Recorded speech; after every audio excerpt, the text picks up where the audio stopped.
आप लोग के प्रणाम। माता बहन के प्रणाम। माता बहन के प्रणाम। माई बाबूजी के प्रणाम। माई बाबूजी के प्रणाम। नानी के प्रणाम। नानी के प्रणाम। नाना के प्रणाम।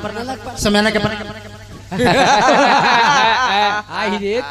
कहीं के वालों के आशीर्वाद से रउआ के आशीर्वाद से हमारे एगो काम हो गई। हमारे एगो काम हो गई। आशीर्वाद दी लोगिन आशीर्वाद दिल साल भर में। साल भर में 10-12 गो लड़का फैका हाँ बोलले साल भर में 10-12 गो लड़का केकरा होला जा रे। एकरा भौजी के भई रहे कहीं के साल भर में फिर 8 जाम होखो।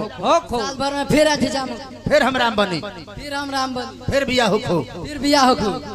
को बियाह करबो मरते और घर के केवल भेज जाए नहीं देखे आवाज तो जाते होई तो केकरा से कहल जाऊ जी ना घर बालरा बा यहाँ के। अच्छा कहीं के माई एमआई साइकिल से भेज दिया ब्याह जी के जी के 1001 रुपया भेजवा दे।